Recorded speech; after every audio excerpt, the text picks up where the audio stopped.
Saudara dan saudari terkasih, Injil kita hari ini diambil dari Injil Matius bab 23 ayat 1 sampai 12. Sekali peristiwa berkatalah Yesus kepada orang banyak dan kepada murid-muridnya, katanya, ahli-ahli Taurat dan orang-orang Farisi telah menduduki kursi Musa. Sebab itu turutilah dan lakukanlah segala sesuatu yang mereka ajarkan kepadamu. Tetapi janganlah kamu turuti perbuatan-perbuatan mereka, karena mereka mengajarkannya tetapi tidak melakukannya. Mereka mengikat beban-beban berat, lalu meletakkannya di atas bahu orang, tetapi mereka sendiri tidak mau menyentuhnya.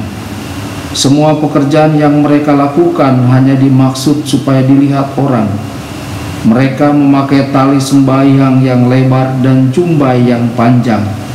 Mereka suka duduk di tempat terhormat dalam perjamuan dan di tempat terdepan di rumah ibadat. Mereka suka menerima penghormatan di pasar dan suka dipanggil rabi. Tetapi kamu janganlah kamu disebut rabi, karena hanya satu rabimu dan kamu semua adalah saudara. Dan janganlah kamu menyebut siapapun bapa di bumi ini, karena hanya satu Bapamu, yaitu Dia yang di surga. Janganlah pula kamu disebut pemimpin, karena hanya satu pemimpinmu, yaitu Mesias. Barang siapa terbesar di antara kamu, hendaklah ia menjadi pelayanmu. Dan barang siapa meninggikan diri, ia akan direndahkan, dan barang siapa merendahkan diri, ia akan ditinggikan. Demikianlah sabda Tuhan. Terpujilah Kristus.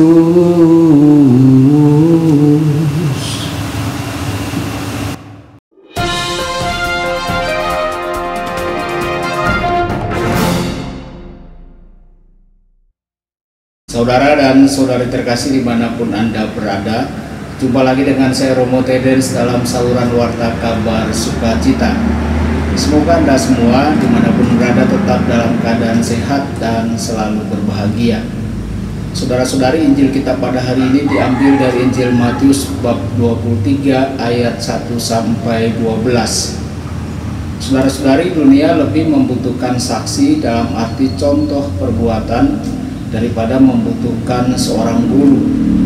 Sangat mudah untuk mengingatkan orang lain bagaimana sesuatu harus dilakukan, tetapi jauh lebih sulit untuk memberikan kesaksian tentang kehidupan Kristiani yang otentik.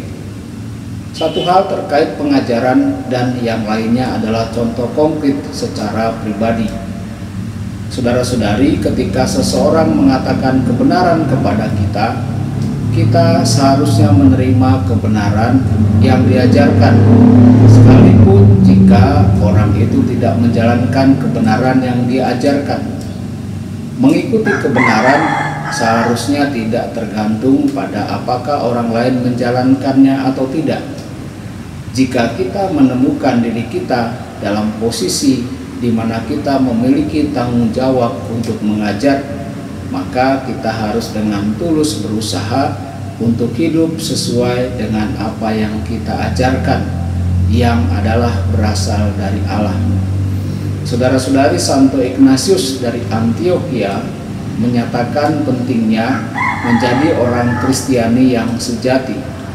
Menjadi pengikut Kristus tidak hanya menghidupi iman kita secara lahiriah atau sekadar formalitas belaka, sebagaimana orang-orang Farisi dalam menghayati agama mereka, tetapi kita mesti mengasihi Tuhan sampai menunjukkan kasih itu dalam perilaku kita kepada sesama.